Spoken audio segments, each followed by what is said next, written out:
सिद्धेश्वर श्री संत गुलाब बाबा यांच्या समाधी सोहळ्यानिमित्त आणि तुकाराम बीजेच्या औचित्यानं हा यावर्षी 25व्या वर्षामध्ये पदार्पण करीत आहे आणि पाहता पाहता हा आता सप्ताह समारोपाच्या दिशेने प्रवास करायला लागलाय। अत्यंत भव्य दिव्य अशा पद्धतीचं नियोजन समस्त कमिटी मंडळी, समस्त पंचकृषी मंडळी आणि या संस्थांचे अध्यक्ष आदरणीय श्री ॲडव्होकेट गोपाल भाऊ, या गोपाल भाऊंच्या आणि या सगळ्या तरुण वर्गाच्या माध्यमातून अत्यंत भव्य दिव्य आणि अत्यंत सुंदर अशा पद्धतीचं नियोजन या ठिकाणं या कीर्तन महोत्सवाचं आयोजित केलं। आणि या महोत्सवामध्ये अजून एक सिंहाचा वाटा आमचे आदरणीय निलेश भाऊ पुणे प्रांतामधून आपला सगळा उद्योगधंदा बंद ठेवून आदरणीय आपल्या बाबांसाठी, आपल्या श्रद्धास्थानासाठी संपूर्ण संसारावर तुळशीपत्र ठेवून 8 दिवस फक्त माझ्या बाबासाठी म्हणून पुणे प्रांतातून इथपर्यंत पोहोचले। म्हणून भाऊंचा सुद्धा या कार्यक्रमासाठी अत्यंत सिंहाचा वाटा आहे। म्हणून या सगळ्यांसाठी एकदा जोरदार टाळ्या वाजवा। सेवेसाठी उपस्थित परिसरातील महाराष्ट्रातील सगळी दिग्गज मंडळी आहेत। गोपाल भाऊ, मी मगाशीच बोललो त्यांना, निलेश भाऊंना सांगितलं तुम्ही महाराष्ट्रातली सगळी नामवंत मंडळी इकडे आणली आहे, म्हणजे संपूर्ण महाराष्ट्रामध्ये ज्या मंडळीला मागणी आहे तीच माणसं तुम्ही बाबांच्या सान्निध्यात, बाबांच्या या पवित्र पावनभूमीमध्ये आणलेले आहेत। आपल्या सप्ताहाची चर्चा संपूर्ण महाराष्ट्रभर चाललेली आहे। कोणालाही फोन केला, कैलास महाराज कुठे आहेत? गुलाब बाबा संस्थानकडं। ओमकार महाराज कुठे आहेत? गुलाब बाबा संस्थानकडं। काल मला एक जण म्हणला, गुलाब बाबा संस्थानकडं का सोन्याचा हंडा आहे का तुम्हाला? मी म्हणलं सोन्याचा हंडा आहे का नाही माहीत नाही, पण जे बाबाच्या दरबारात प्रेम मिळतं ते प्रेम दुसरीकडे मिळत नसेल। म्हणून ही सगळी गुणवान मंडळी आज बाबांच्या दरबारामध्ये, नाही तर हा सीझन आहे, लय मागा मोलाची माणसं आहेत आणि आपल्या सप्ताहाला मागा मोलाचीच माणसं लागतात। आपल्या सप्ताहामध्ये कमी बजेटचं कोणच नाही, कारण सप्ताहच त्या लेवलचा आहे, त्या उंचीचा आहे ना। बाबांची उंची आणि बाबाची आध्यात्मिक आणि पारमार्थिक उंची फार मोठी आहे ना, मग बाबाच्या उंचीला शोभेल असाच कार्यक्रम झाला पाहिजे निलेश भाऊ। म्हणून तर काय, तुम्ही हा सुंदर योग घडून आणला। तुम्हाला सगळ्यांना मनापासून धन्यवाद। ज्यांना सुंदर पहिली चाल गायली ते महाराष्ट्रातील नामवंत गायनाचार्य, संपूर्ण महाराष्ट्रामध्ये नाही तर जवळजवळ 4-5 राज्यामध्ये फिरणारे माझे अत्यंत जिवलग मित्र आदरणीय संगीत विशारद, संगीत अलंकार ओमकार महाराज जगताप या ठिकाणी उपस्थित आहेत। महाराजांना मनापासून धन्यवाद देतो। ज्ञानोबरायाची कृपा आहे त्यांच्यावर, मनापासून धन्यवाद आहेत त्यांना। त्यांच्याचसोबत महाराष्ट्राची गान कोकिळा, प्रत्येक हृदयापर्यंत आवाज ज्यांचा पोहोचलाय, अत्यंत सुमधुर, यांच्या दोघाचं तोलमोल करता येत नाही बरं। अत्यंत सुंदर, दोन्ही तराजूमध्ये मांडले तर कोणतं माप कुठं झुकल सांगता येत नाही, दोन्ही सारखेच राहतील एवढे सुंदर गाणारे आदरणीय कैलास महाराज या ठिकाणी उपस्थित आहेत। महाराजांना मनापासून धन्यवाद देतो। महाराष्ट्रातील नामवंत मृदंगाचार्य, दोन्हीही उत्कृष्ट, तितक्याच ताकदीचे, तितक्याच तोला मोलाचे आदरणीय मृदंग विशारद, मृदंग अलंकार माझे अत्यंत जिवलग मित्र श्री आसाराम महाराज साबळे या ठिकाणी उपस्थित आहेत। महाराजांना मनापासून धन्यवाद देतो। त्याचबरोबर माझे जिवलग मित्र महाराष्ट्रातील नामवंत मृदंगवादक, मृदंग अलंकार, मृदंग विशारद आदरणीय ओमकार महाराज या ठिकाणी उपस्थित आहेत। या दोघांसाठी जरा जोरदार वाजवा, वाजवा जरा जोरदार।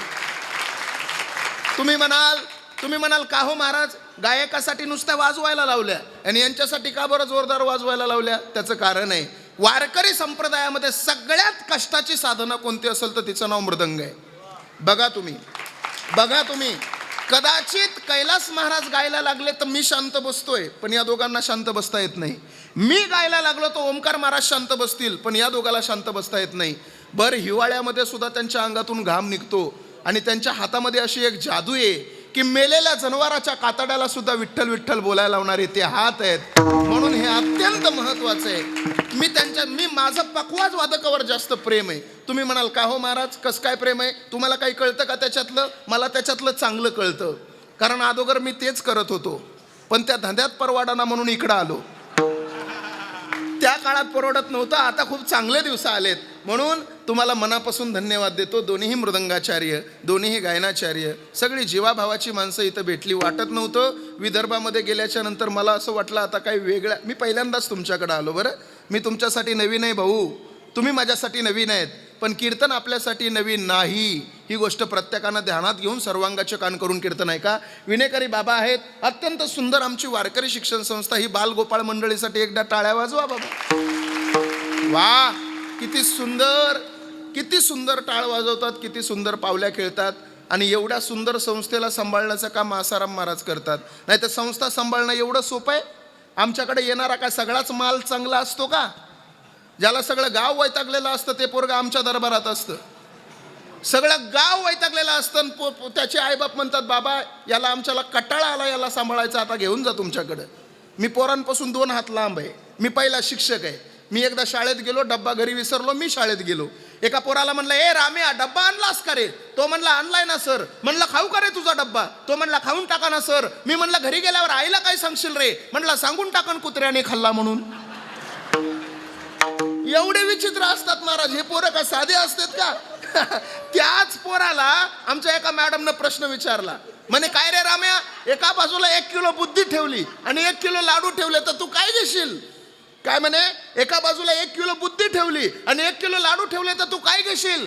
तो पोरगा म्हणला मॅडम मी 1 किलो लाडू घेईल. मॅडम म्हणली अरे मूर्खा, मी असते ना तर मी 1 किलो बुद्धी घेतली असती. तो म्हणला बरोबर आहे ना मॅडम, ज्याला जे कमी आहे तो तेच घेणार आहे. अर्थात मॅडमला बुद्धी कमी असं त्याला म्हणायचंय. म्हणजे एवढे विचित्र. पण हे तुम्ही मंदिरामध्ये जाता ना, मंदिरामध्ये गेल्याच्या नंतर मूर्ती कशाची पाहता? दगडाची. दगडाच्या मूर्तीमध्ये काय पाहता? देव. सगळ्याच दगडांमध्ये देव आहे म्हणून सगळीच दगड मंदिरात असतात का हो? नाही. तोच दगड मंदिरामध्ये असतो ज्यानं पातरवाटाच्या हातोडे आणि छन्नीचे घाव सहन केलेले असतात. सगळ्याच पोरांच्या गळ्यात माळ नसते, पण माळ आणि टाळ गळ्यात येण्यासाठी आसाराम गुरुजी सारख्या पातरवाटाच्या हातामध्ये जावं लागतं. त्यांच्या प्रेमाची छन्नी आणि ज्ञानाचा हातोडा सहन केला की पोराच्या गळ्यामध्ये माळ आणि टाळ येत असतो. म्हणून संस्थेला मनापासून धन्यवाद आहेत. सर्वांगाचे कान करून कीर्तन ऐका. सगळे लाईव्ह कॅमेरावाल्याला मनापासून धन्यवाद आहेत. साऊंड सिस्टम आणि बघा तुम्ही सगळे स्टॉपचे बोलवले. काय ठेवलं तुम्ही तिकडे मराठवाड्यात आणि पश्चिम महाराष्ट्रात? हे आमचे नंदू भाऊ खानदेश नंबर 1 ची साऊंड सिस्टम आहे. जोरात टाळ्या वाजवा त्यांच्यासाठी. 1 नंबर साऊंड सिस्टम. महाराज प्रत्येक मोठा सप्ताह म्हणलं की नंदूभाऊची साऊंड सिस्टम तिथं हजर असते. म्हणून नंदूभाऊंना सुद्धा मनापासून धन्यवाद देतो.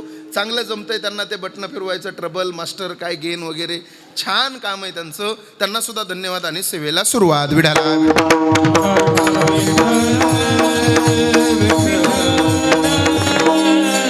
दोन्हीही भाललाल चोपदार अत्यंत सुंदर आहेत, त्यांनाही धन्यवाद देतो. माझ्यासोबत वाजवा टाळ्या वाजवा. बस कीर्तन थोडं लक्षपूर्वक ऐका. मी महत्त्वाचं बोलणार आहे. श्री संत गुलाब बाबांच्या समाधी सोहळ्याच्या निमित्तानंचा अत्यंत भव्य दिव्य हा उत्सव आहे. आपल्या या उत्सवामध्ये संत कथा चालू आहे. ज्या संत कथा वाचक आहेत, सांगणारे आहेत, त्या आदरणीय श्री साध्वी हबप वैष्णवी दिदी सरस्वती या ठिकाणी आहेत. दिदींसाठी सुद्धा टाळ्या वाजवा. खूप मोठं नाव आहे. संत चरित्र कथा चालू आहे. संताच्या दरबारात चालू आहे. संत कोणाला म्हणायचं? संत या शब्दाचा अर्थ आपल्याला माहिती आहे का? संत या शब्दाचा अर्थ करायचा झाला तर थोडं लक्षपूर्वक ऐका सांगतो. जीवनाचं निरीक्षण करून परीक्षण केलं तर 4 वर्ग आपल्याला पाहायला मिळतात. एक वर्ग असा आहे जो साधारण आहे, एक वर्ग असा आहे जो साधक आहे, एक वर्ग असा आहे जो साधू आहे आणि एक वर्ग असा आहे जो संत आहे. कोणाला म्हणायचं साधारण, कोणाला म्हणायचं साधक, कोणाला म्हणायचं साधू आणि कोणाला म्हणायचं संत. ऐका. काम, क्रोध, लोभ, मद, मत्सर, दंभ आणि अहंकार हे 6 ज्यांनी केले धारण त्यांना म्हणायचं साधारण. हे 6 ज्यांनी ठेवले धाकात त्यांना म्हणायचं साधक. हे 6 ज्यांनी टाकले दुहून त्यांना म्हणायचं साधू. आणि या 6चा ज्यांनी केला अंत त्यांना म्हणायचं संत. तो संत गुलाब बाबाचा दरबार आहे. आणि या गुलाब बाबाच्या पवित्र दरबारामध्ये आपला जन्म झाला. आपण भाग्यवान माणसं आहोत. मी अभंगाचं चिंतन देणार आहे, तत्पूर्वी थोडंसं प्राथमिक तुमच्याशी बोलणार आहे. मी नेहमी माझ्या कीर्तनामध्ये सांगत असतो, महाराज तुम्ही आम्ही भाग्यवान माणसं आहोत. भाग्यवान या करता आहोत कारण आपला जन्म या महाराष्ट्रामध्ये झाला. भारताचे एक पंतप्रधान होते पंडित जवाहरलाल नेहरू. ॲडव्होकेट साहेब ते नेहमी त्यांच्या सभेमध्ये सांगायचे, ते म्हणायचे की तुमचा महाराष्ट्र खूप भाग्यवान आहे. एका पत्रकारानं चलता चलता त्यांना प्रश्न विचारला, का हो साहेब का आमचा महाराष्ट्र भाग्यवान आहे? त्यावेळेस त्यांनी फार सुंदर उत्तर दिलं. ते म्हणले तुमचा महाराष्ट्र या करता भाग्यवान आहे कारण या भारत देशामध्ये जेवढे संत जन्माला आले नाही तेवढे संत तुमच्या महाराष्ट्रामध्ये जन्माला आले. पण ते पुढचं वाक्य फार सुंदर बोलायचे, ते मला फार आवडतं. ते म्हणायचे या भारत देशामध्ये जेवढे संत जन्माला आले नाही तेवढे संत तुमच्या महाराष्ट्रामध्ये जन्माला आले, पण महाराष्ट्रातल्या लोकांना संत असताना कळाले नाही, गेल्यानंतर कळाले. अहो माझे माऊली ज्ञानोबराय असताना कधी त्यांना कोणी शिवू दिलं नाही, आणि आता शिवण्यासाठी आळंदीला गर्दी आहे. असताना अंगावर वस्त्र मिळाले नाही, आणि आता 2-2 किलो चांदीच्या वजनाचा फेटा आहे. असताना माझ्या ज्ञानोबरायाला झोपायला जागा मिळाली नाही, आणि आता झोपण्यासाठी चांदीचा पलंग आहे. असताना लोकांनी कधी इंद्रायणीला शिव दिला नाही का, तर इंद्रायणी बाटेल. आणि आता समाधीला पंचामृताची अंघोळ आहे, आणि ते पंचामृत ठेवण्यासाठी तांब्या पितळाची भांडी नाही, तर चांदीची घागर, चांदीचं गंगालय, चांदीचं पंचपाळ आणि चांदीची पंचारती आहे. अहो असताना मुलं 2-2, 2.5 किलोमीटर अंतरावर माधुकरीसाठी गेली, तर दगडा विटा मातेशिवाय त्यांना कधी काही मिळालंच नाही. आणि आता त्याच मुलांच्या दर्शनासाठी 2-2, 2.5 किलोमीटर अंतरावर रांगा आहेत. असताना या समाजानं माझ्या ज्ञानोबरायाला खापर मिळू दिलं नाही, आणि आता सोन्याच्या ताटात नैवेद्य. अहो साहेब, असताना शिवलं की पाप होत होतं, असताना शिवलं की पाप होत होतं, आणि आता त्यांना शिवल्यावर माझं पाप निघून जात आहे, म्हणून त्यांना शिवण्यासाठी आळंदीला गर्दी आहे. असताना या समाजानं माझ्या ज्ञानोबरायाला आई आणि बापाचं प्रेम मिळू दिलं नाही. आता संपूर्ण जगाची मायबाप ही संत मंडळी झाली. असताना माझ्या ज्ञानोबरायाला या लोकांना पैठणला न्याय मिळू दिला नाही. आता त्यांच्यावर आपल्यावर अन्याय झाला की आपण न्याय मागण्यासाठी बाबांच्या दरबारात येतो, नाही तर ज्ञानोबरायाच्या दरबारात जातो. असताना माझी माऊली पहिल्यांदा पंढरीला निघाली, तर अनवाणी पायानं माझ्या माऊलीनं पंढरीची वारी केली. हो अहो पाय उन्हामध्ये भाजत होते, म्हणून वडाची पानं पायाला बांधली, आणि पहिली पंढरीची वारी माझ्या ज्ञानोबरायानं केली. आणि आता माऊली पंढरीला निघाली, तर सोन्याच्या पादुका चांदीच्या पालखीत आहेत, चांदीची पालखी चांदीच्या रथात आहे, आणि चांदीच्या रथाला बैलजोड कोणाचा जुंपायचा म्हणून निलाव आहे, आणि निलावामध्ये ज्याचा नंबर येईल त्याची बैलांसकट आळंदीमध्ये मिरवणूक आहे. बोला काय दिलं साधू संताला, या समाजानं दिला तो त्रास. बाबा लहान होते त्यावेळेला बाबाला सुद्धा काही कमी त्रास झाला. शिक्षकांना वर्गात बसू दिलं नाही, पैशाची फीस कमी असल्यामुळं वर्गातून बाहेर निघावं लागलं. पण पंढरपूर गाठलं, आणि वारकरी संप्रदायाची सेवा करण्याची इच्छा मनामध्ये झाली, आणि संपूर्ण जीवन या लोकांच्या सेवेसाठी अर्पण केलं गुलाब बाबांनी. खरं सांगू तुम्हाला, तुम्ही भाग्यवान माणसं आहात रे. का भाग्यवान आहात माहिती आहे? कारण तुमचा जन्म गुलाब बाबांच्या पवित्र समाधीच्या परिसरामध्ये झालाय. तुम्हाला जर दुःख झालं ना, तर दुःख तुम्ही कोणालाच सांगू नका. अरे नातेवाईकाला दुःख सांगितलं ना, नातेवाईक तुमच्या दुःखाचा हसू करतील. तुमच्या मित्राला दुःख सांगितलं तर मित्राचा सुद्धा कोणीतरी मित्र असतो रे. तुम्हाला दुःख सांगायचंय ना, दुःख, एक काम करा, या गुलाब बाबाच्या दरबारामध्ये समाधीच्या पुढे उभा राहा, आणि त्या समाधीच्या समोर तुमचं कपाळ टेकवा, आणि तुमचं दुःख त्या समाधीच्या समोर बसून सांगा.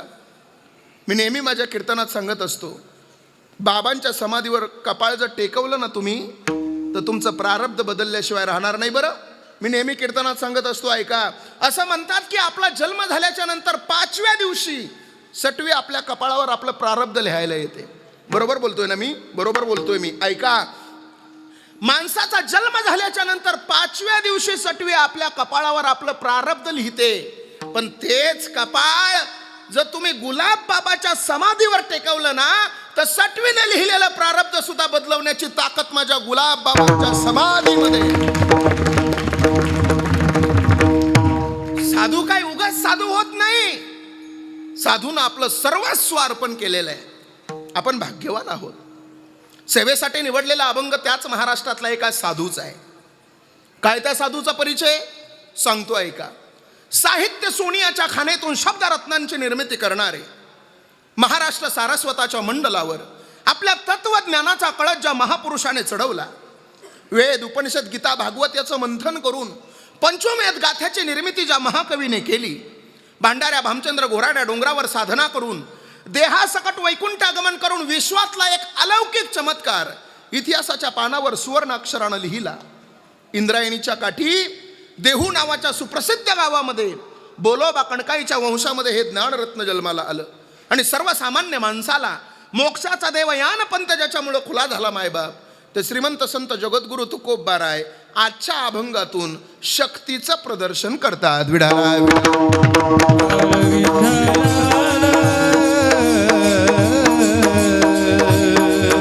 अभंग 4 चरणाचा आहे. जगद्गुरु तुकोबाराय म्हणतात, या अभंगाच्या माध्यमातून आम्ही बळीवंत झालो. बळीयाचे अंकित आणि आम्ही झालो बळीवंत. तुकोबाराय म्हणतात आम्ही बळीवंत झालो. ज्या वेळेला अभंग लिहिला ना, त्यावेळेला देहूतले विद्वान पंडित लोक तुकोबारायाच्या समोर येऊन उभा राहिले आणि काय म्हणले माहितीये? ओ तुकोबाराय, अहो तुम्हाला व्यक्ती स्वातंत्र्य मिळालं म्हणून तुम्ही काहीही लिहत बसू नका. तुम्ही डायरेक्ट म्हणता आम्ही बळीवंत झालो. अहो तुमच्यापेक्षा विद्वान पंडित लोक या देहू नगरीमध्ये वसलेले आहेत. तुम्ही नेमकं बळीवंत कशाच्या जोरावर झालात? नेमकं कशाचं बळ आलंय तुमच्याकडं? बळाचे अनेक प्रकार आहेत. शारीरिक काही लोक, हे बघा, बळ भरपूर प्रकारचे आहेत तुकोबाराय. पाण्यातलं बळ वेगळे, आकाशातलं बळ वेगळे, जमिनीवरचं बळ वेगळे, हवेतलं बळ वेगळे, स्त्रियांचं बळ वेगळे, पुरुषांचं बळ वेगळे. तुमच्याकडं कशाचं बळ आहे? शास्त्रामध्ये प्रामुख्यानं बळाचे 5 प्रकार आहेत. काही लोकांकडे शारीरिक बळ आहे 1 नंबर, काही लोकांकडे कौटुंबिक बळ आहे 2 नंबर, काही लोकांकडे बुद्धीचं बळ आहे 3 नंबर, काही लोकांकडे सत्तेचं बळ आहे 4 नंबर, आणि काही लोकांकडे संपत्तीचं बळ आहे 5 नंबर. माझी भाषा तर कळते ना सगळ्यांना? पुरुष मंडळी कळतंय ना माझं बोलणं? हे बघा, भाषेत फरक आहे म्हणून विचारलं. 500-600 किलोमीटरचं अंतर आहे आमचं. भाषा कळते का नाही विचारलं पाहिजे. बऱ्याच भाषेत फरक आहे. त्या लातूर जिल्ह्यातली भाषा थोडी वेगळी आहे. एकदा कीर्तनाला गेलो, 1-2 तास लवकर गेलो. तिथले सरपंच उपसरपंच सगळे माझ्याकडे आले आणि मला काय म्हणले माहितीये? महाराज, बऱ्या झाल्या तुम्ही लवकर आल्या. म्हणलं गडबडीत मी साडी घालून तर नाही ना गेलो, खाली बघितलं, पण तेवढ्यात कळालं इकडची भाषाच असली. भाषेत फरक आहे. आणि हे बघा निलेश भाऊ, मी कीर्तन लय अवघड करत नाही कधीच. मी इथं तुम्हाला घटन मटन पटन रज्जन सरपन ख्यातीन सत्ख्यातीन असत्ख्यातीन पूर्वमीमांसन उत्तरमीमांसन सांख्यन गौतमन कानादनन आबिर्वचन विक्षेपण आवरणन मोक्षण अपरोक्षणाशन परोक्षणाशन अनंत व्याप्ती असल्या भानगडीत पाडणार नाही. सोप्या पद्धतीत माझे शब्द तुमच्या हृदयापर्यंत कसे पोहोचतील याचा प्रयत्न करणार आहे. आणि सोप्या पद्धतीत कीर्तन कळत असेल तर कशाला अवघड बोलायचं हो? आमच्या काही लोकांना लय अवघड बोलण्याचा नाद आहे. काय करायचं अवघड बोलून? आमचा एक मित्र आहे, त्याला साहित्यिक बोलण्याचा नाद आहे. त्याला एक दिवशी म्हणलं, का रे तू माझ्या कीर्तनाला येणार होता आणि तू तर आला नाही.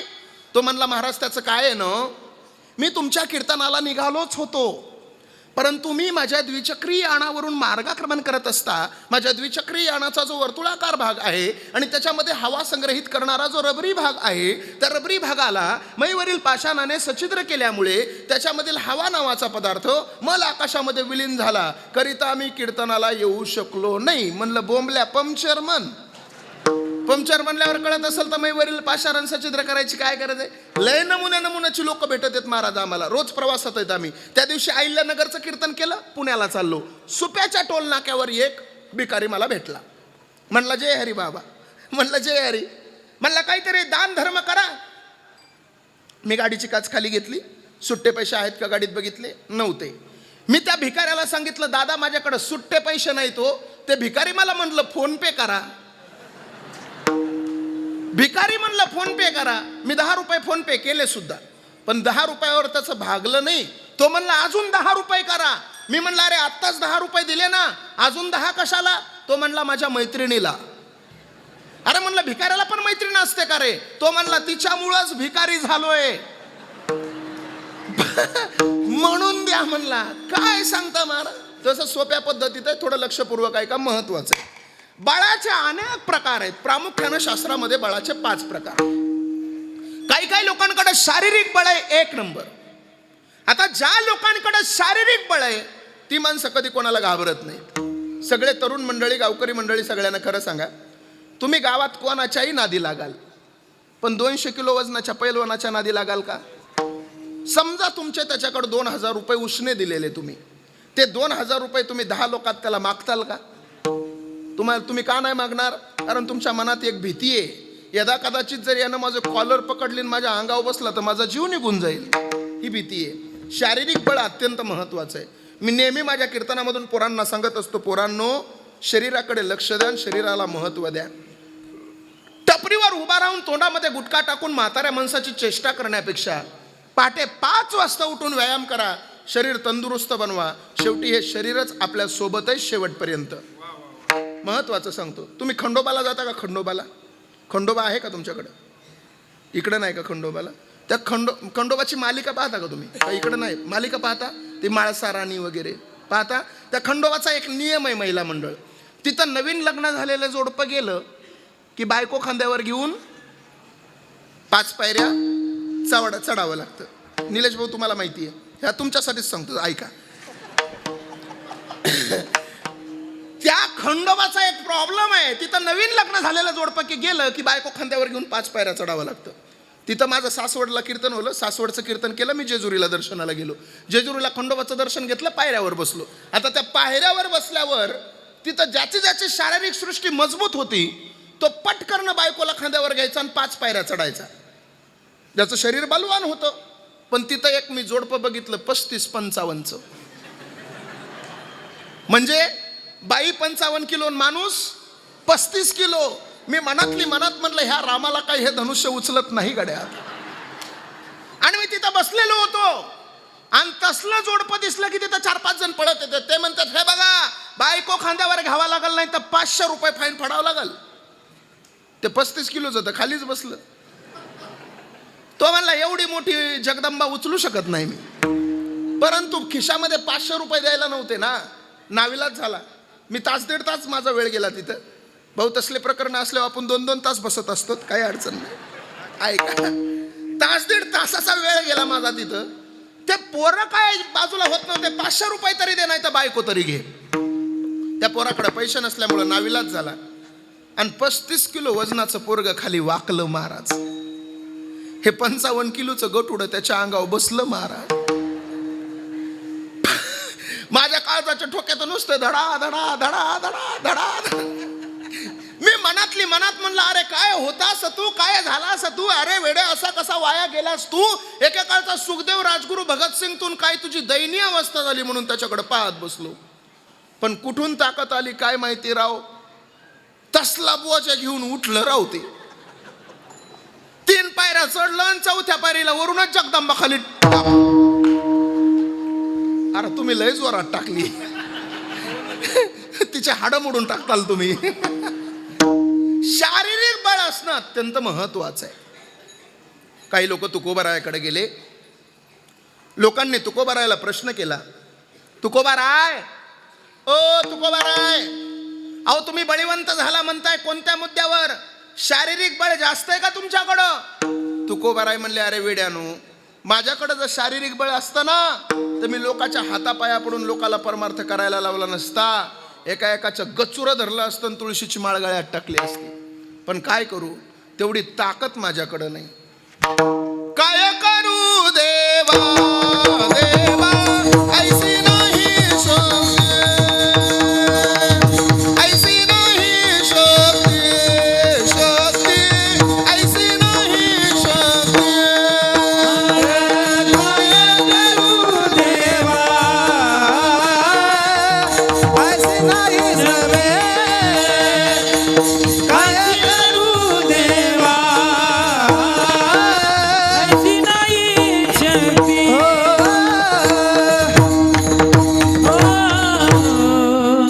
काय करू देवा, ऐसी नाही शक्ती, आणि दंडोनी पुढती वाटे लावू. अहो देवा, आमच्याकडे ती ताकद नाही, आमच्याकडे शरीराचं बळ नाही.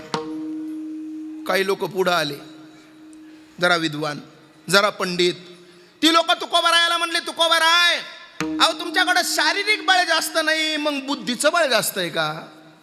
कारण कैलास महाराज ज्ञानोबारायानं सांगितलंय, बुद्धीच्या बळासारखं सर्वश्रेष्ठ बळ जगाच्या बाजारात आपल्याला कुठंच पाहायला. बुद्धीचे वैभव अन्य नाही तुझे, बुद्धीचे वैभव अन्य नाही तुझे, बुद्धीचे वैभव अन्य नाही तुझे, बुद्धीचे वैभव अन्य नाही तुझे. एका केशवराजे सकळ से,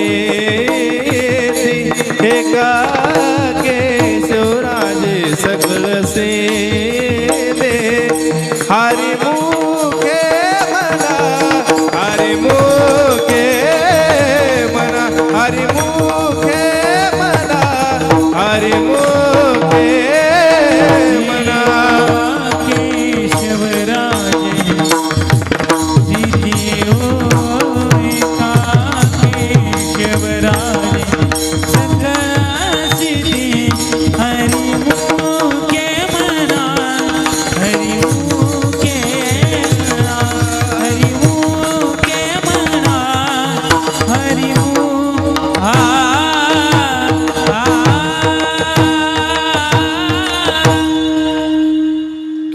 एकदा सगळ्यांनी.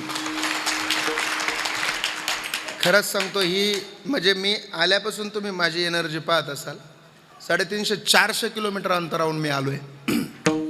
परंतु एक तर मंदिर पाहिलं आणि एनर्जी वाढली, आणि दुसरी एनर्जी यांना पाहिलं की पुन्हा एनर्जी वाढली. महाराज एवढी चांगले टाळकरी, एवढे चांगले वादक काय रोजच आम्हाला भेटतात काय? अहो कधी कधी टाळकऱ्यांची साथ तर इतकी वाईट भेटती, त्याच्यापेक्षा कोरोनाची बरी वाटती. अहो माझ्या काल्याच्या कीर्तनात एक दिवशी मी अभंग घेतला होता. रंगनी रांगत गुलगुला बोलत. काय अभंग होता? रंगनी रांगत गुलगुला बोलत. मागचे सगळे म्हणत होते रंगनी रांगत गंगुला बोलत. काय करायचं सांगा बरं. आज खूप सुंदर आहे, त्यामुळे आज मी पहाटे 5 वाजेपर्यंत कीर्तन करणार आहे.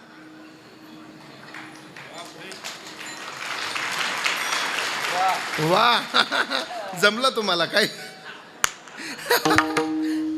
हम शेर तो तुम 1.25 शेर. थोडं लक्ष द्या बोलण्याकडे.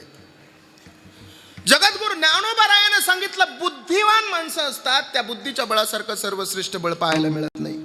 बुद्धीचे वैभव अन्य नाही दुजे, आणि एका केशवराजे. अहो बुद्धीच्या बळासारखं सर्वश्रेष्ठ बळ आपल्याला कुठं पाहायला मिळत नाही. मग लोक म्हणले तुकोबार आहे, ज्या अर्थी तुम्ही बळीवंत झाला म्हणतात त्या अर्थी बुद्धीचं बळ जास्त झालंय का? कारण जी माणसं बुद्धिवान असतात ती माणसं प्रचंड विद्वान असतात. आपल्या भारत देशामध्ये 3 माणसं प्रचंड बुद्धिमान होऊन गेली. ऐका ऐका ऐका, लक्षपूर्वक ऐका. भारत देशामध्ये 3 माणसं प्रचंड बुद्धिमान होऊन गेली. एकाचं नाव कालिदास, एकाचं नाव बिरबल, आणि महाभारतातला अर्जुन. कालिदास, बिरबल. बिरबल किती बुद्धिमान होता माहितीये? सांगतो ऐका. काय झालं बघा. बिरबल एवढा बुद्धिमान होता, एवढा बुद्धिमान होता. बिरबलाच्या बुद्धीचं बुद्ध्यांक म्हणजे अपमान कोणालाच करता येत नव्हता बिरबलाचा. पण एक दिवशी राजानं ठरवलं, अकबर बादशाहनं ठरवलं की बिरबलाचा अपमान करायचा. म्हणून अकबर बादशाहनं बिरबलाला बोलवलं. बिरबल समोर आला. बिरबल तिथं अष्टप्रधान मंडळाच्या समोर उभा राहिला, आणि अकबर बादशाहनं बिरबलासोबत संवाद करायला सुरू केला. अकबर बादशाह म्हणला, ए बिरबला. बिरबल म्हणला, जी हुजूर, बोला ना. अकबर बादशाह म्हणला, अरे बिरबला, रात्री मला एक स्वप्न पडलं बघ. बिरबल म्हणला, काय स्वप्न पडलं? अरे आपण दोघं शिकारीला गेलो होतो. बर. शिकारीला जात असताना गप्पा मारायला लागलो. बर. गप्पा मारता मारता समोर 2 खड्डे आले. बर. आपण दोन्ही खड्ड्यात पडलो. बर. पण बिरबला, तू ज्या खड्ड्यात पडला ना तो खड्डा घाणेनं भरलेला होता. मी ज्या खड्ड्यात पडलो ना तो खड्डा मदानं भरलेला होता. सगळे दुनिया हसायला लागली. अष्टप्रधान मंडळ हसायला लागलं. बिरबल घाणेत पडला, बिरबल घाणेत पडला, बिरबल घाणेत पडला. पण बिरबलाची कापराची बुद्धी होती महाराज. बिरबल हा बुद्धिवान 1000 जबाबी माणूस होता. बिरबल म्हणला, राजेसाहेब काय योगायोग हो, मला सुद्धा रात्री हेच स्वप्न पडलं. आपण दोघं शिकारीला चाललो होतो. शिकारीला जात असताना गप्पा मारायला लागलो. गप्पा मारता मारता समोर 2 खड्डे आले. आपण दोन्ही खड्ड्यात पडलो. तुम्ही ज्या खड्ड्यात पडलात तो खड्डा मदानच भरलेला होता. मी ज्या खड्ड्यात पडलो तो खड्डा घाणेनंच भरलेला होता. पण ऐका ना राजेसाहेब, तुमचं स्वप्न खड्ड्यातच राहिलं, माझं स्वप्न खड्ड्याच्या बाहेर आलं. खड्ड्याच्या बाहेर आल्यावर मी तुम्हाला चाटत होतो आणि तुम्ही मला चाटत होता. काय बुद्धिवान माणसं आहेत महाराज. दादा ॲडव्होकेट साहेब, याच्याही पलीकडे एक बुद्धिमान माणूस होता, त्याचं नाव होतं कालिदास. तुम्ही वाचला असेल कधी कालिदास? कालिदास जर वाचला असेल तुम्ही तर तुमच्या लक्षात येईल की कालिदासाच्या बुद्धीचं मोजमाप कधी होत नव्हतं ओंकार दादा. मग कालिदासाची बुद्धी कशी लोक लक्षात घ्यायचे?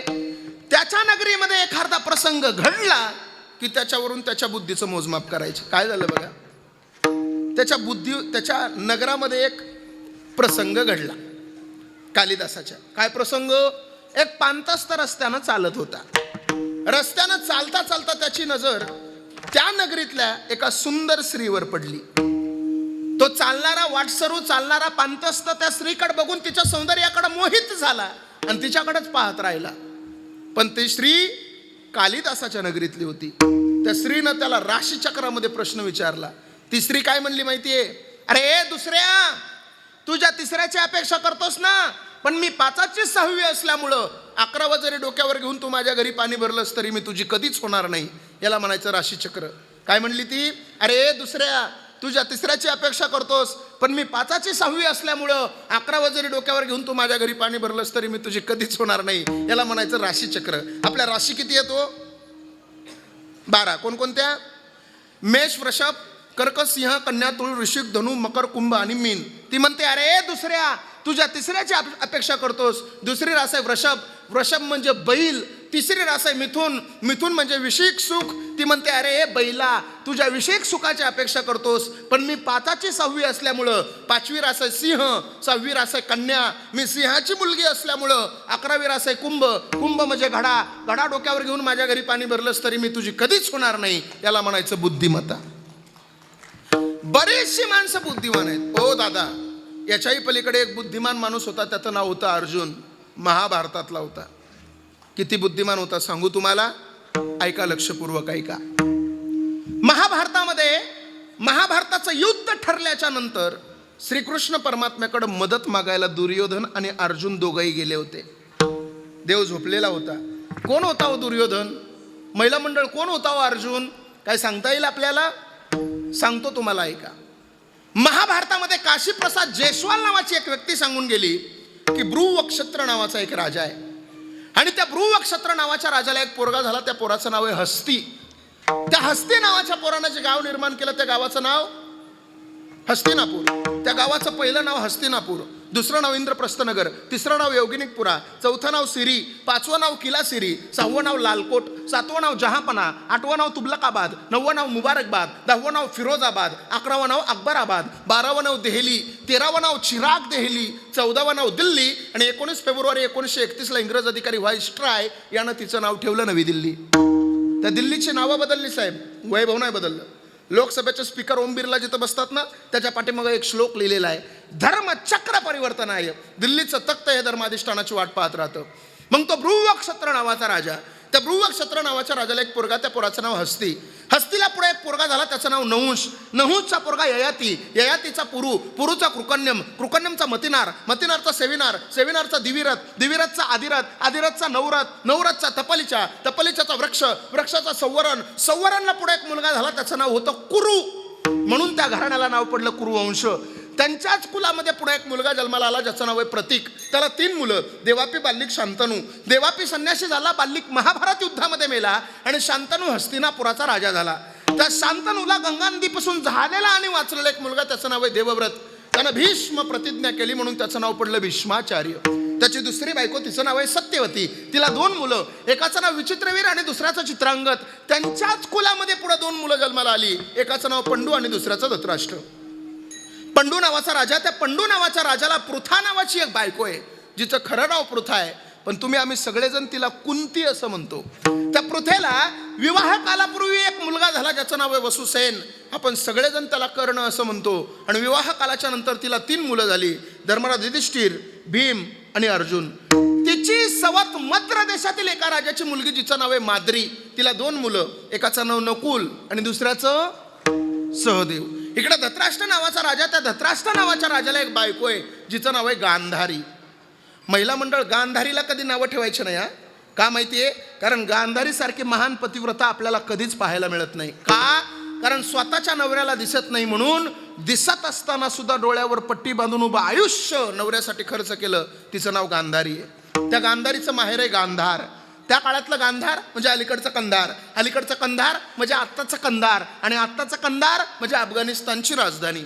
अफगाणिस्तान सुद्धा आत्ता आहे. 1929ला उपस्थान, नंतर उपगस्थान, नंतर अफगाणिस्तान. 1985 सार्क परिषदेची स्थापना, आणि 2002 सार्क परिषदेचा 8वा देश म्हणून अफगाणिस्तान भारताच्या पंक्तीला बसला. माझा मुद्दा तो नाही, माझा मुद्दा हा आहे, त्या गांधारीला 100 पुत्र झाले, तुम्ही त्यांना म्हणता कौरव. आणि पंडू राजाला 5 पुत्र झाले, तुम्ही त्यांना म्हणता पांडव. पांडवांचा सरसेनापती होता अर्जुन, आणि कौरवांचा सरसेनापती होता दुर्योधन.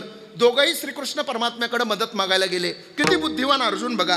देव असा झोपलेला होता, दुर्योधन अगोदर गेला, दुर्योधन देवाच्या डोक्यापाशी बसला. अर्जुन नंतर गेला, अर्जुन देवाच्या पायापाशी बसला. महिला मंडळ, तुमच्याकडे झोपेतून उठल्यावर पायापसला माणूस अगोदर दिसतो का डोक्यापसला? हो, पायापसला. देव झोपेतून उठले, समोर अर्जुनाला पाहिलं. अर्जुना कधी आलास म्हणून प्रश्न विचारला, पण जो अगोदर आला होता दुर्योधन, त्याला राग आला. दुर्योधन म्हणला, ये देवा, अरे याच्या अगोदर मी आलोय, मला विचार ना कधी आलास. दुर्योधन म्हणला, देव म्हणला, अरे दुर्योधन जरी तू अगोदर आलास तरी डोक्यावर बसलास ना, आणि डोक्यावर बसणाऱ्या माणसाला माझ्यापाशी किंमत नाही. म्हणून मी नेहमी कीर्तनात सांगत असतो, विद्यार्थ्यांना कधी गुरुजींच्या डोक्यावर बसायचं नाही, लेकांना कधी बापाच्या डोक्यावर बसायचं नाही, भक्तांना कधी देवाच्या डोक्यावर बसायचं नाही, आणि बायकोनं कधी ते तुम्ही म्हणा मला अजून अर्धा तास थांबायचंय, जेवायचंय, नंतर जायचंय, मी म्हणणार नाही. अर्थात देवानं दोघांना समोर बसवलं. ऐका, देवानं दोघाला समोर बसवलं आणि विचारला आलात कशासाठी. दोघांनी सांगितलं महाभारताचं युद्ध ठरलंय. देव म्हणला मला माहिती आहे. मग दोघंही म्हणले देवा तुझ्याकडे मदत मागायला आलो. देव चतुर आहे, चतुरा तो शिरोमणी येतो. तो म्हणला हे बघा मी तुम्हाला दोघालाही मदत करतो. एका बाजू त्या देवानं दोघांसमोर दोन विकल्प ठेवले. देव म्हणला एका बाजूनं माझं 56 कोटी यादव सैन्य लढल आणि एका बाजूनं मी एकटा लढल. ज्या बाजूनं मी लढल त्या बाजूनं हातामध्ये शस्त्र घेणार नाही, अस्त्र उचलणार नाही, 4 चांगल्या गोष्टी सांगल. बोल दुर्योधना अगोदर आलास तू, काय पाहिजे तुला. दुर्योधन बुद्धी भ्रष्ट माणूस पहिल्यापासून. दुर्योधन म्हणला तू नको देवा मला, तुझं 56 कोटी यादव सैन्य देऊन टाक मला. 56 कोटी यादव सैन्य दुर्योधनाला देवानं देऊन टाकलं. हातामध्ये पान आणि सुपारीचा विडा दुर्योधनानं घेतला. त्या महासभेमधून उठला. राजदंडाची एक एक पायरी उतरत उतरत मोठ्या मोठ्यानं हसायला लागला की आता मी जिंकणार, आता मी हस्तिनापुराचा मालक होणार, कारण माझ्यासोबत 56,000 यादव, 56 कोटी यादव सैन्य. तेवढ्यात देवाची नजर अर्जुनाकडे गेली. ए अर्जुना तुला काय पाहिजे रे. अर्जुन अति बुद्धिवान माणूस. अर्जुन म्हणला देवा मला काही नको, मला फक्त तू पाहिजे. आता ऐका, देवा अर्जुनाकडे पाहून हसला. अर्जुन म्हणला ए देवा का रे माझ्याकडे पाहून हसला. त्यावेळेला देव काय म्हणला माहितीये, अर्जुन अरे अर्जुन हार तो तेरी पक्की है, तू सदा रहेगा उदास. अर्जुन हार तो तेरी पक्की है, तू सदा रहेगा उदास. माखन तो दुर्योधन ले गया, तेरे पास बचा खाली छास. पण तो अर्जुन होता, बुद्धिमान होता. तो म्हणला भगवान जीत तो मेरी ही होगी. अरे भगवान जीत तो मेरी ही होगी, दास रहता है कभी उदास. अरे भगवान जीत तो मेरी ही होगी, दास रहता है कभी उदास. अरे माखन से क्या लेना मुझे, माखन चोर है मेरे पास. त्याच परंपरेतले तुकोबाराय आहे. तो लोकांनी विचारलं तुकोबाराय बुद्धीचं बळ जास्त झालं का. तुकोबाराय म्हणले कुठली आली माझ्याकडे बाबा बुद्धी. अल्प माझी मोती मनोनी येतो का गुण दे. मनोनी येतो का कुळती, मनोनी येतो का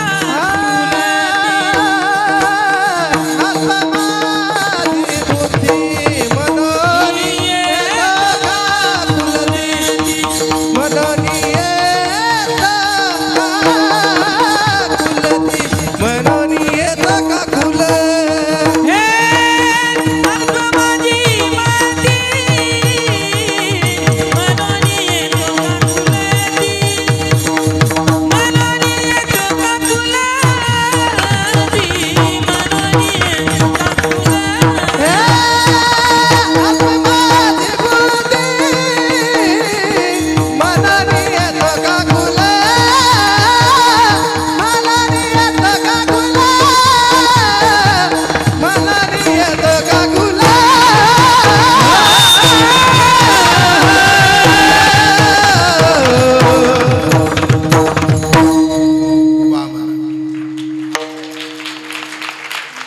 जगद्गुरु तुकोबाराय म्हणतात आमच्याकडे बुद्धी नाही. अल्प माझी मती, मती म्हणजे बुद्धी. आणि याला अजून एक प्रमाण तुम्हाला पाहिजे असेल तर सुंदर प्रमाण आहे. मी तव अनाथ अपराधी अन कर्महीन मतिमंद बुद्धी. आमची बुद्धी मतिमंद झाली आहे बाबा, आमच्याकडे बुद्धीचं बळ नाही. लोक म्हणले बुद्धीचं बळ नाही, शारीरिक बळ नाही, मग पैशाचं बळ जास्त झालंय का. तुकोबाराय म्हणले कसला आलाय पैसा. आम्ही सदैव सुडके जवळी येता चोर धाके आणि जाऊ पुढती भिके कुत्री घर राखिती. आमच्या घराची राखण कुत्र करते. कशाचं आलंय आमच्याकडे पैशाचं बळ. लोक म्हणले तुकोबाराय तुमच्याकडे कशाचंच बळ नाही आणि तुम्ही म्हणता आम्ही बळीवंत झालो. अहो कशाचं तरी बळ असेल ना. मग ज्ञानोबारायचा हरिपाठ वाचला नाही का तुम्ही. ज्ञानोबाराय सांगतात बळ असेल तरच माणसानं समाजात बोलायचं, नाही तर बोलायचं नाही. बिन शक्ती बोलू नये. बळे विन शक्ती बोले.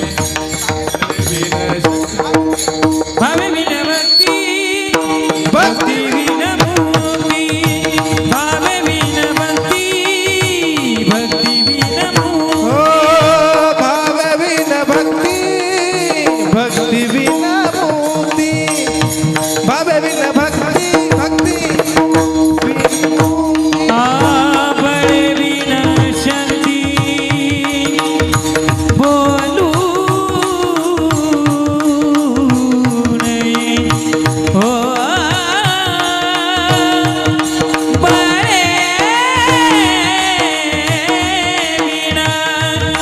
बळे विना शक्ती बोलू नये हरी मुखे मना हरी मुखे मना हरी मुखे मना हरी मुखे मना बळे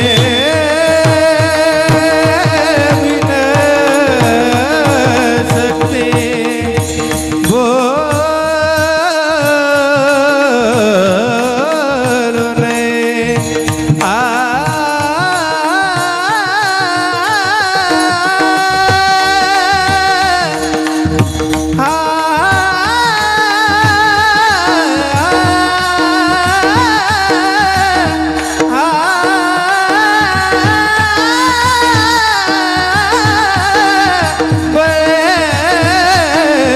बळे विन शक्ती बोलू नये. हरी मुखे मना हरी मुखे मना हरी मुखे मना हरी मुखे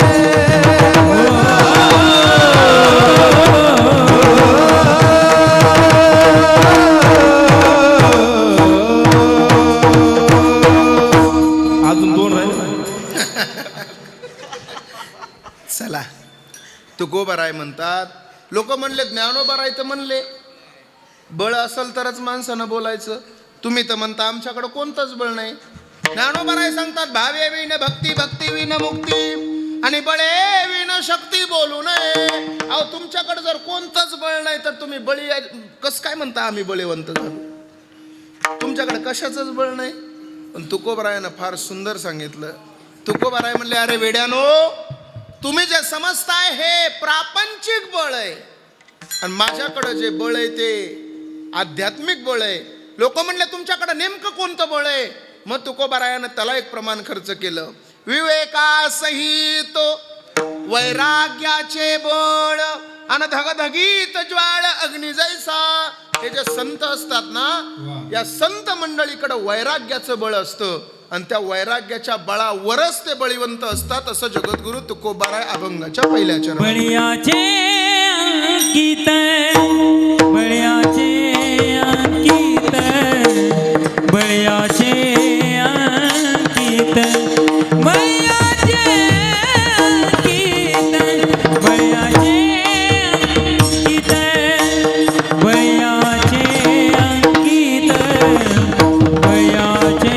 अंकित बळियाचे अंकित बळीयाचे अंकित बळीयाचे अंकित बळीयाचे अंकित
अभंगाच्या एका चरणाचा भाव तुमच्या समोर दिलेला आहे. माझा वेळ फक्त 10 मिनिटं शिल्लक आहे. सगळ्याला विनंती, मोठ्या प्रेमानं भजन करा. राहिलेल्या उर्वरित वेळेमध्ये अभंगाचा सरळ भाव तुमच्या समोर देण्याचा प्रयत्न करतो. भजन गोड करा. तुमचं भजन जर मला पटलं तर कीर्तन 10ला सुटल, नाही तर माझा प्रॉब्लेम एक आहे. मला जर भजन नाही आवडलं तर पहिल्या चरणाला 9:15, दुसऱ्या चरणाला 11:15, तिसऱ्या चरणाला 12:15 आणि चौथ्या चरणाला 1:15 वाजण्याची दाट शक्यता आहे.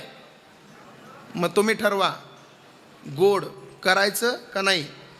महिला मंडळी सुरुवातीला महिला भजन करतील, नंतर पुरुष भजन करतील. बघू आपण नेमकं कोण भजन करण्यामध्ये जिंकतंय, कोणाचा विजय होतोय आपण ठरवू. हे बघा, तुम्ही पुरुष मंडळी माझ्या पार्टीचे, तुम्ही कमी पडायचं नाही भजन करायला. सुरुवातीला महिला मंडळ म्हणताना भजन म्हणताना लाजायचं नाही, घाबरायचं नाही. तुम्ही घरी कोणाला घाबरता का? अरे नाही म्हणता तुम्ही खुशाल. नाही, घाबरतच नाही ना तुम्ही. कुठे घाबरता बोला बरं. नाही कोणच. मी नेहमी कीर्तनात सांगत असतो, आमदार खासदार कीर्तनकार चुली पुढं गपगार. चुली पुढं कोणी डोकं लावायचं नाही. आता आम्ही 7-7 दिवस बाहेर आहेत सगळेच. 7 दिवसानं आम्ही घरी गेला ना, आमची सुद्धा शेजारणीला म्हणते, आला बाई आमचा सप्ता.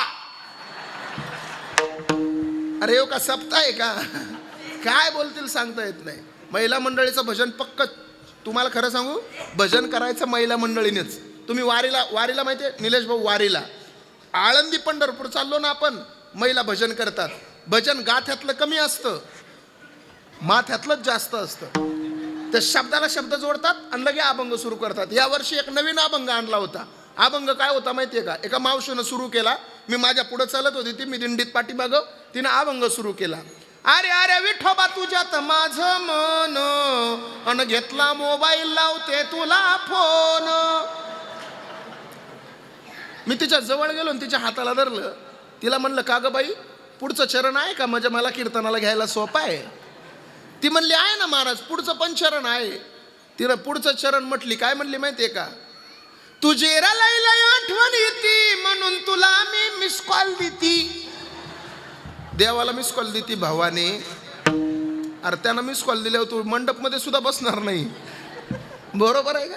अवघड आहे. महिला मंडळ सगळ्यांना म्हणायचं, गोड म्हणायचं, सुंदर म्हणायचं. म्हणा नामदेव जनाबाई. तसा जीव चाललाय ना. जरा मोठ्यानं म्हणा. पाठीमागचा आवाज येत नाही मला. मोठ्यानं म्हणा, नामदेव जनाबाई. हा, सोपान काका मुक्ताबाई. नामदेव जनाबाई, सोपान काका मुक्ताबाई. वा वा. नामदेव जनाबाई. टाळी काही वाजत नाही.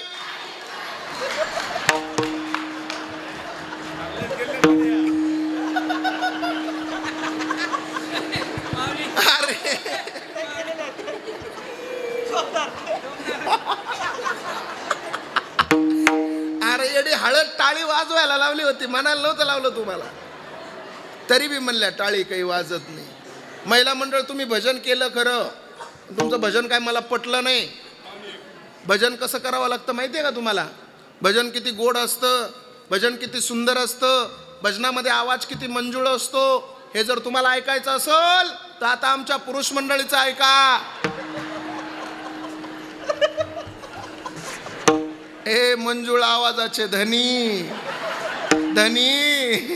हे बघा माझ्या पार्टीचे तुम्ही बरं. लय वजनात बोललोय तुमच्या जीवावर त्यांना मी. माझी सगळी इज्जत तुमच्या हातात आहे. तुम्ही ठरवा घालायची का ठेवायची. सगळ्यांना हात वर करा. पुरुष मंडळी हात वर. ज्याला ज्याला वाटतं मी पुरुष आहे त्यांना हात वर करा. हा, आणि खरं सांगा, महिला मंडळीपेक्षा आपला आवाज 1 नंबर येणार का? मोठ्यानं बोला, येणार का? काय येतं रे भजन तुम्हाला? काय येतं? आमच्याकडं बघा, आमच्याकडं. आणि हे भजन शिका. बघा किती गोड म्हणतात. हे सगळ्यांनी हात वर करा. हे बघा तुमच्याकडून निवडणुकीला उभा आहे मी, माझी पार्टी आहे, 1 नंबर भजन झालं पाहिजे, सगळ्यांना म्हणायचं. म्हणता ना? राधे कृष्ण कृष्ण कृष्ण कृष्ण राधे राधे.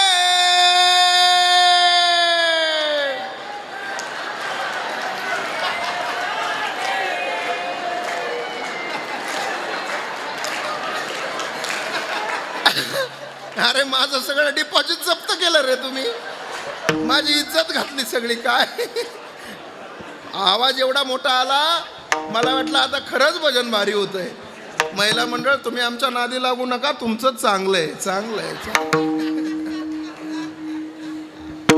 सगळ्यांना हात वर घ्या, सगळ्यांना, आणि सगळ्यांना माझ्यासोबत गोड करा. तू ले हरी का नाम विठ्ठल पांडुरंगा. सगळ्यांनी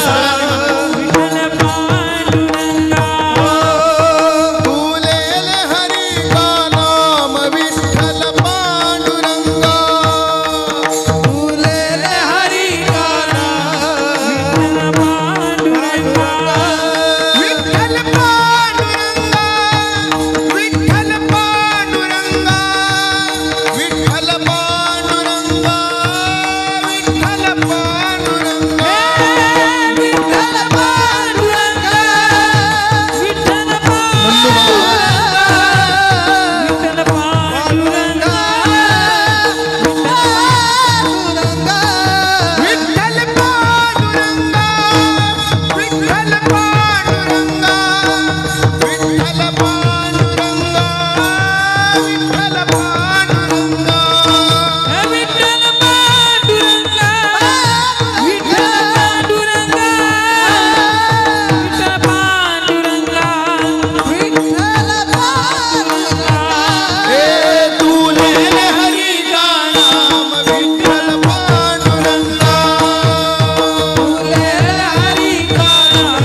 पुढे उद्या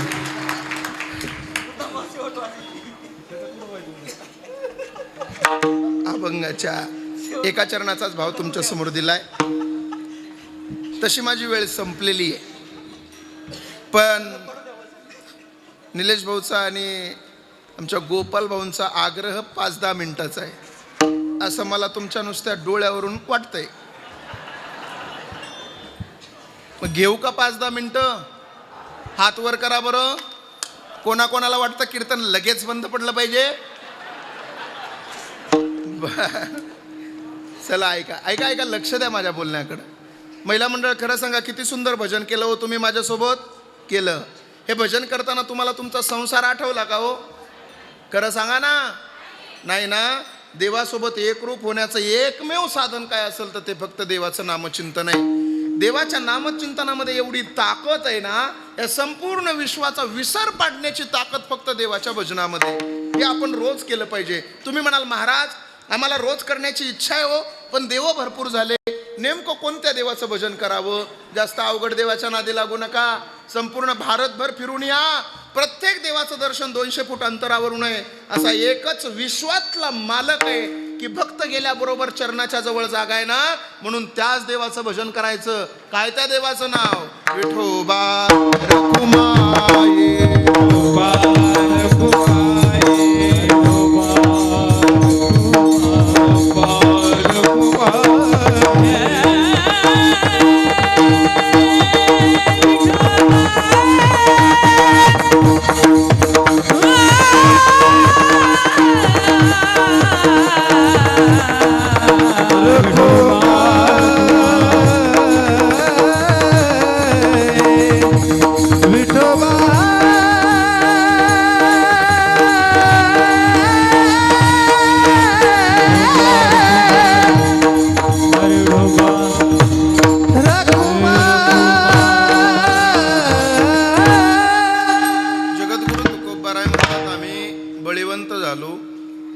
वैराग्याच्या बळावर आम्ही बळीवंत झालो, आणि त्या वैराग्याच्या बळावर बळीवंत झाल्यामुळं लाथाळीला संसार केला षडउर्मीचा मार. 6 विकारांच्या डोक्यावर आम्ही लात मारली. मी संत या शब्दाची व्याख्या मागा सांगितल्याप्रमाणे काम, क्रोध, लोभ, मद, मत्सर, दंभ आणि अहंकार ह्या 6 विकारांवर संत लात मारतात. त्यावेळेला त्यांना वैराग्य निर्माण होतं. संसारावर तुळशीपत्र ठेवून संसाराची राख रांगोळी झाली, पण त्या ठिकाणं वारकरी संप्रदायाची पताका हातात घेऊन संप्रदायाचा प्रचार करणारी ही संत मंडळी. म्हणून तुकोबाराय म्हणतात आम्ही बळीवंत झालो, आम्ही संसारावर लात मारली, आम्ही आम्ही षडविकारावर मार केला आणि जन धन तन केले तृणाही समान. आणि तुका म्हणे आता आम्ही मुक्तीची या माथा. जे मुक्तीसाठी हजारो वर्ष तपश्चर्या करतात साधक मंडळी, त्या मुक्तीच्या सुद्धा माथ्यावर आम्ही लाथ मारली. असा अभंगाचा सरळ सरळ भाव. माझी वेळ संपली आहे, पण एक 5-10 मिनिटं तुमचे घेतो. फक्त माझी विनंती आहे की मला 5-10 मिनिटं कोणी विक्षेप करू नका. पाठीमागं बोलणाऱ्यांनी बोलू नका. हे लहान लेकरं सांभाळा थोडे. माझ्या कीर्तनात मी 2 सूचना नेहमीच चोपदार.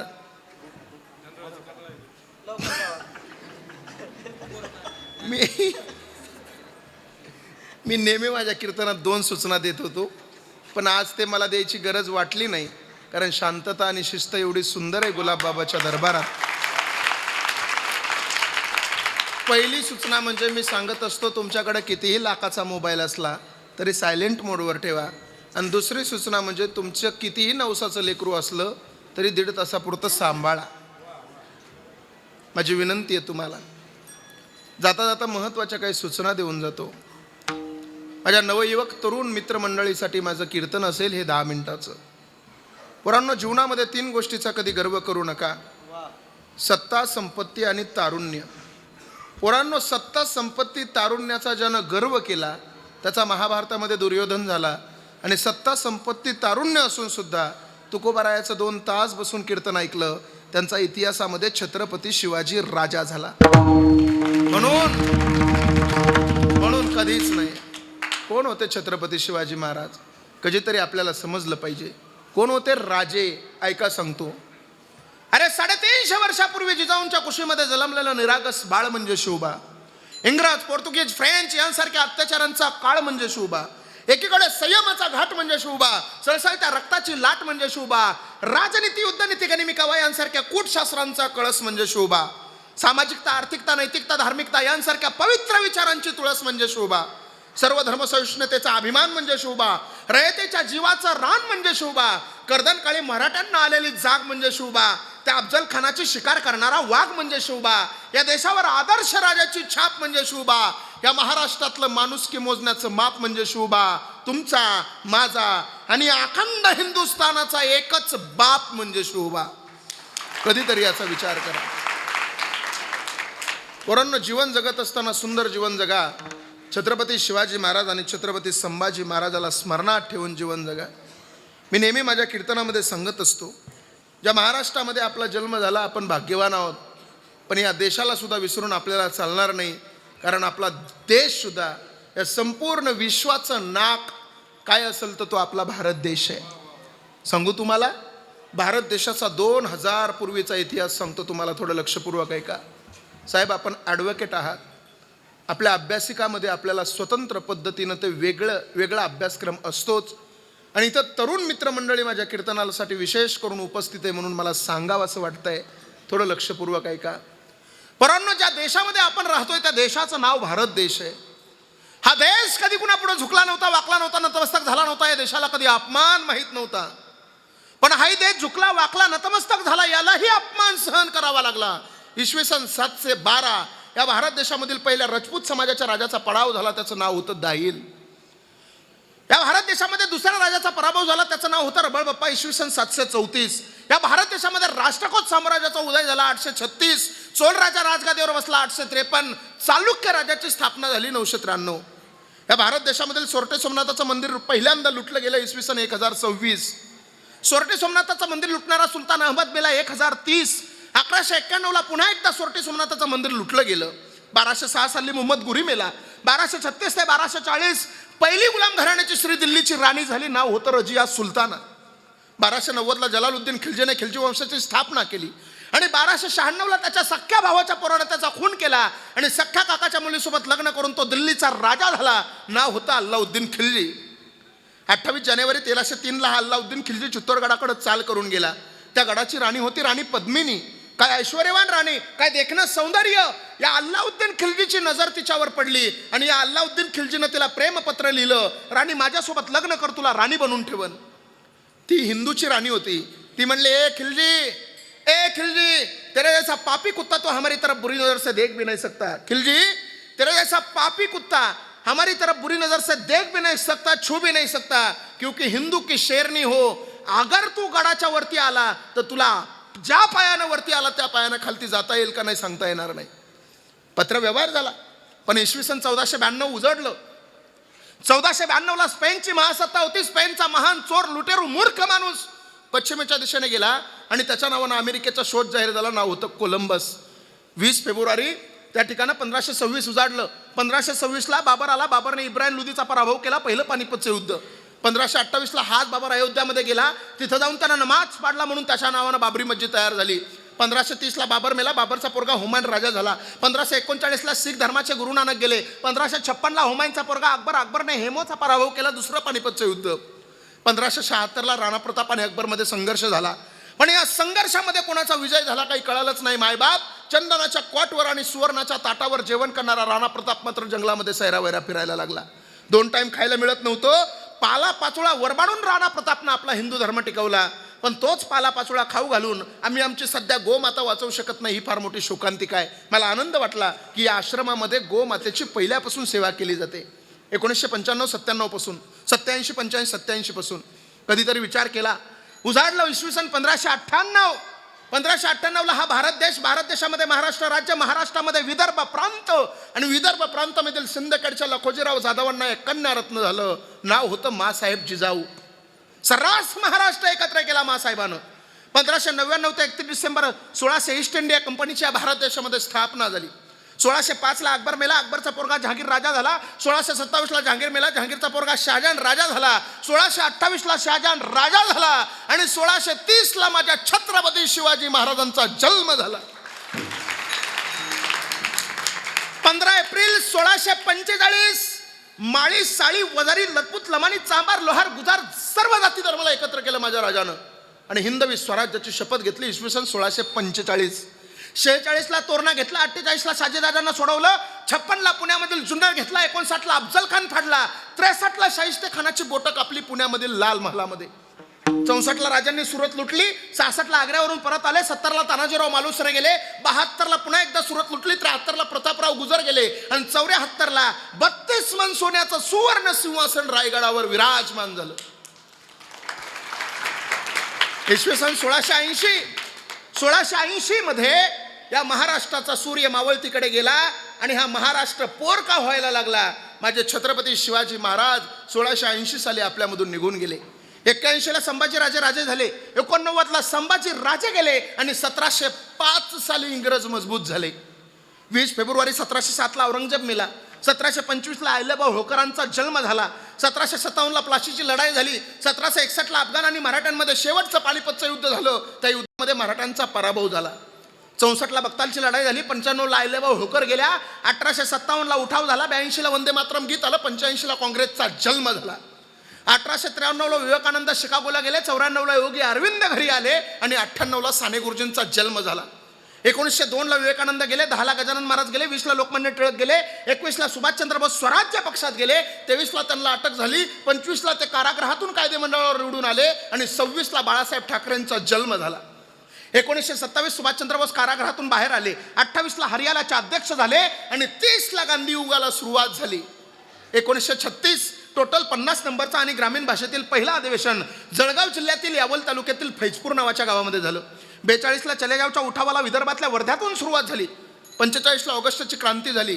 9 डिसेंबर 1947 ते 13 डिसेंबर 1947 घटना समितीचे अध्यक्ष डॉक्टर सच्चिदानंद सिंग यांनी राजीनामा दिला आणि घटना समितीचे अध्यक्ष डॉक्टर बाबासाहेब आंबेडकर झाले. मसुदा समितीचे अध्यक्ष त्या ठिकाणी प्रताप सिंग झाले आणि या दोघांनी मिळून 11 उपसमित्या नेमल्या, 11 अधिवेशनं घेतले, बिगर काँग्रेसचे 13 सदस्य घेतले. त्यावेळेस भारताची राज्यघटना तयार झाली.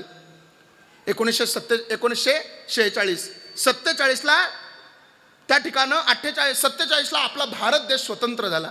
48 ला महात्मा गांधी गेले. 26 नोव्हेंबर 1949 ला घटना केंद्रात गेली. 26 जानेवारी 1950 ला ती अंमलात आली. 51 ला बहिणाबाई चौधरी गेल्या. 52 ला लोकसभेची पहिली निवडणूक झाली. 1953 ला नेहरूंची पंचांग सुधार समिती आज जन्माला आली. हिंदुस्थानातल्या हिंदूनं घरामध्ये कॅलेंडर कोणचं वापरायचं. 56 ला मुंबई महाराष्ट्र गुजरात संयुक्त राज्य होतं. पण आचार्य आत्रेंसारखा माणूस म्हणत होता मुंबई महाराष्ट्रात संयुक्त राज्य झालं पाहिजे. त्या काळचे मुख्यमंत्री यशवंतराव चव्हाण, या यशवंतराव चव्हाण यांनी 1 मे 1960 ला मुंबई आपल्याकडे घेतली आणि मोरारजी देसाईने डांग जिल्हा घेतला. विभक्त झालो आपण. 61 ला विदेशी आक्रमण झालं. 62 ला चीनने आपल्यावर आक्रमण करून 72,000 वर्गमील जमीन 1962 साली चीन आपल्याकडून घेऊन गेलं. पण 65 ला पुन्हा एकदा विदेशी आक्रमण झालं. पण 65 ला पाकिस्तानचं दुर्दैव आणि या भारताचा पंतप्रधान एक धोत्रावाला होता. नाव होतं लाल बहादूर शास्त्री. आकाशाला गवसणी घालणारा माणूस होता. त्याच काळामध्ये पाकिस्तानचा नायनाट झाला असता. जगाच्या नकाशातून पाकिस्तान संपलं असतं. पार सैन्य लाहोरमध्ये जाऊन पोहोचलं होतं. पण अमेरिकेने हस्तक्षेप केल्यामुळं आपल्याला मागं हटावं लागलं. आकाशाला गवसणी घालणारा लाल बहादूर शास्त्री सारखा माणूस 11 जानेवारी 1966 ला तुम्हाला आम्हाला सोडून निघून गेला. 1969 ला इंदिरा गांधी पंतप्रधान झाले. 72 ला खशाराम कोतवाल नावाचं नाटक फोकसला आलं. 75 ला धर्मेंद्रचा शोले हिट झाला. 76 ला खांडेकरला ज्ञानपीठ मिळाला. 79 ला MIDC आली. 81 ला संगणक युगाची सुरुवात झाली. 83 ला कपिल देवने वर्ल्ड कप आणला. 84 ला इंदिरा गांधी गेल्या. 89 ला 18 वर्षाच्या पोराला राजकारण करता यावं म्हणून राजीव गांधींनी प्रयत्न केला आणि 18 वर्षाच्या पोराला मतदान सुरू झालं. 91 ला राजीव गांधी गेले. 92 ला व्यापारीकरण आलं. 93 ला खिल्लारीचा भूकंप झाला. 94 ला त्याच भूकंपावर बऱ्याच पुढाऱ्यांनी मजा मारल्या आणि मग 95 ला मी आलो, म्हणलं चला आपल्याला बी मजा मारायला मिळाल्या तर मिळाल्या. 1997 ला कल्पना चावला अंतराळात गेल्या. 99 ला पाकिस्तानने कारगिलवर आक्रमण केलं. 2001 ला माहितीचा अधिकार केंद्रात गेला. 2005 ला तो अंमलात आला. 2006 ते 2007 या महाराष्ट्राची संस्कृती डोक्यावर पदर घेऊन उभ्या जगामध्ये ज्यांनी फडकवली ती महाराष्ट्राची महिला आणि भारताची पहिली महिला राष्ट्रपती ठरली. नाव होतं प्रतिभाताई पाटील. 2007 ला T20 वर्ल्ड कप आला. 8ला जागतिक मंदीचा फटका बसला, 9ला 6वं वेतन केंद्रात गेलं, 10ला ते अंमलात आलं, 2011ला MS धोनीने वर्ल्ड कप आणला, 2012ला विलासराव देशमुख गेले, 2013ला अंधश्रद्धा निर्मूलन समितीचा कायदा अंमलात आला आणि नरेंद्र दाभोळकरांना जावं लागलं. 2017ला मराठा क्रांती मोर्चा निघाला, 2019 आणि 20 कोरोना नावाचा रोग आला. त्या कोरोना नावातून पुन्हा आपण पुढे निघालो आणि बघता बघता या महाराष्ट्रामध्ये 2023च्या कालखंडात 23-24च्या कालखंडामध्ये या महाराष्ट्रामध्ये राजकारणात एक बडा मोठा भूकंप झाला होता. आदरणीय शिंदे साहेब संपूर्ण शिवसेना त्या ठिकाणी घेऊन मोठा बंड पुकारला होता, ते गेले. आपल्याला तो इतिहास लक्षात घ्यावा लागेल. पण तिथून पुढं 2026 उजाडलं आणि या 26मध्ये पहिल्याच महिन्यामध्ये महाराष्ट्रानं एक अनमोल रत्न गमवलं, कामाचा माणूस गमवला, छत्रपती शिवरायांचा मावळा या महाराष्ट्रानं गमवला. ते म्हणजे महाराष्ट्राचे लाडके मुख्यमंत्री अजितदादा पवार यांना आपल्यातून जावं लागलं. आज बरोबर 1 महिना झालं. मी सकाळी TV पाहत होतो. मी कोणत्या पक्षाचा नाही दादा, आम्ही BJPचे ना राष्ट्रवादीचे ना मनसेचे, आमचा एकच पक्ष ते म्हणजे हरिनामावर लक्ष. पण मुद्दा असा होता, त्या माणसाला मी जवळून पाहिलेलं आहे. तो माणूस गेल्याच्या नंतर त्या माणसाची किंमत काय असते हे अजितदादा गेल्याच्या नंतर कळालं. इथं बसलेल्या सगळ्या माणसांनी सांगा, दादा तुम्हाला कधीच भेटले नसतील, दादानं तुमच्याशी कधीच संवाद केला नसेल, पण ज्या पद्धतीनं त्यांचा मृत्यू झाला ना, ती बातमी डोळ्यानं पाहिल्याच्या नंतर माणसं 4-4 दिवस जेवली नाही हो. प्रत्येकाच्या डोळ्यात पाणी होतं. 4-4 दिवस माणसं जेवली नाही. इतकी भयानक मौत देवा इथून पुढं कोणाला देऊ नको. आणि दादा तर कामाचा माणूस होता. जातीपातीचं राजकारण कधी त्या माणसानं केलं नाही. माईक घेऊन जर एखादा पत्रकार प्रश्न विचारत होता ना, दादा आरक्षणाबद्दल काय बोलाल, दादा धनगराबद्दल काय बोलाल, दादा मराठ्यांबद्दल काय बोलाल, हे प्रश्न ज्या वेळेला दादाला विचारले ना, दादानं त्यावेळेला सांगितलं, तुमच्या गावात काही विकास करायचा आहे, तुम्हाला रस्त्याचं काम पाहिजे, सभागृह पाहिजे, नेमकं तुम्हाला कामात काय मदत पाहिजे ते सांगा. ही संपूर्ण पुणे सिटी आहे ना, ही पुण्यातली बँक आहे ना निलेश भाऊ, ही पुण्यातली बँक आशिया खंडातली 1 नंबरची आपली बँक आहे. ती फक्त दादाच्या कृपा आशीर्वादाने आहे. कधीतरी याचा विचार केला पाहिजे. हा भारत देशाचा इतिहास आपण पाहिला पाहिजे. ह्या भारत देशामध्ये अनेक मोठी मोठी माणसं होऊन गेली. माझ्या दादानो जाताना काही सोबत घेऊन जात नाही रे आपण. गेले दादा, सगळं इथं राहून गेलं, परंतु दादाचं काम मात्र दादाच्या सोबत होतं.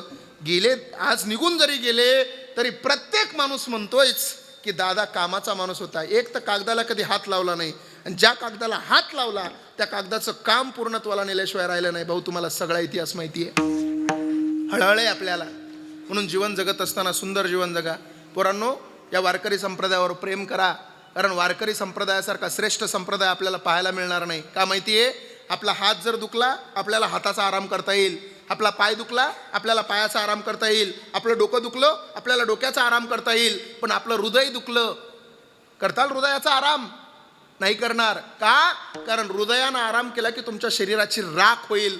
पायाच्या नखापासून तर डोक्याच्या केसापर्यंत सगळ्यांना आराम करू द्या, पण हृदयाला कधी आराम करू देऊ नका, कारण हृदयानं आराम केला की तुमच्या शरीराची राख होईल. जम्मू काश्मीरपासून तर कन्याकुमारीपर्यंत सगळ्यांना आराम करू द्या, पण या भारत देशाचं हृदय म्हणजे महाराष्ट्राचा वारकरी संप्रदाय. या वारकरी संप्रदायानं कधीच आराम करता कामा नये, कारण हृदयानं आराम केला की शरीराची राख होईल, आणि संप्रदायानं आराम केला की हिंदू संस्कृतीची राख व्हायला लागणार नाही, वेळ लागणार नाही. धर्मावर प्रेम करा, देशावर प्रेम करा, माझ्या संप्रदायावर प्रेम करा, आणि तुमच्या जीवनातलं प्रत्येक सुख दुःख जर तुम्हाला कुठं सांगायचं असेल तर एकमेव जागा म्हणजे आमच्या गुलाब बाबाची समाधी. बाबांच्या समोर येऊन सांगा, एवढीच माझी तुम्हाला विनंती आहे. झालेली कीर्तन रूपी सेवा बाबांच्या चरणावर समर्पित करून याच ठिकाणी सेवेला विराम देतो. ही सगळी मंडळी इथं उपस्थित राहिली. आदरणीय निलेश भाऊंनी बसा, ओ बसा बसा खाली बसा, बसा बसा, बसा खाली बसा. माझ्या कीर्तनाचा एक नियम आहे दादा, मी हिमालयात 2 वर्ष तपश्चर्या केलेला माणूस आहे. माझ्या कीर्तनाचा एक नियम आहे, माझ्या कीर्तनामधून सूचना द्यायच्या अगोदर जर कोणी जागा सोडून मंडपच्या बाहेर गेला आणि जर त्याला काही झाला त्याला मी जिम्मेदार नाही. माझ्या कीर्तनात बऱ्याचशा घटना अशा घडल्यात, त्याच्यामुळं जागा कोणी सोडू नका, ही माझी स्पष्ट तुम्हाला विनंती आहे. हा, विनेकरी बाबाचा किस्सा सगळ्याला माहिती आहे. थोडं लक्ष द्या माझ्या बोलण्याकडं. म्हणून ही सगळी मोठी मोठी माणसं आहेत. मला प्रचंड समाधान वाटलं आज इथं कीर्तन करताना, कारण आजचं कीर्तन माझ्या परिवारात कीर्तन आहे असं असल्यासारखं वाटलं. तुमच्या बाबांच्या समाधीकडे पाहिल्याच्या नंतर असं वाटलंच नाही की आम्ही खूप लांब आलोय आणि आम्ही परकेत. इथं आपुलकीचा जिव्हाळा मिळाला, इथं प्रेम मिळालं, इथं माझं सगळं सरस्वती माझ्या समोर आणून माझ्या सगळ्या गुणवान मंडळीनं बसवली ना, म्हणून तर आज माझ्या कीर्तनाला आनंद मला वाटला, प्रसन्न वाटलं. काही चुकलं असेल तर माझं मला परत करा, जे चांगलं असेल ते नक्की घरी घेऊन जाण्याचा प्रयत्न करा. जाता जाता एक महत्त्वाचं सांगतो, ही सगळी टाळकरी मंडळी इथं उपस्थित आहेत, हे लहान लहान बाळगोपाळ मंडळी इथं उपस्थित आहेत, ही पोरं इथं आसाराम महाराजाच्या संस्थेत आता कार्यरत आहेत. अशा महाराष्ट्रात कितीतरी संस्था आहेत, हजारो संस्था आहेत, पण या बऱ्याचशा संस्थांमध्ये, सगळ्या संस्थांमध्ये ज्ञानोबा आहे, तुकोबा आहे, पखवाज हे सगळं शिकवलं जातं. पण महाराष्ट्रामध्ये टॉप 5 संस्थांपैकी आसाराम गुरुजींची एक संस्था आहे. ही जे पोरं उभा आहेत ना, या पोरांकडं पाहून आपण साधारण नजरेनं या पोरांकडं पाहू नका. याच्यातल्या कोणत्याही पोराला वाजवायला बसवा, जसं गुरुजी वाजवतात तसंच पोरगं वाजवत आहे. कोणालाही सांगा, कोणालाही म्हणायला सांगा त्याच पद्धतीनं. आणि यात काय आमदार खासदाराची पोरं नाहीत बरं दादा, यात सगळे गोरगरिबाची शेतकऱ्याची पोरं आहेत.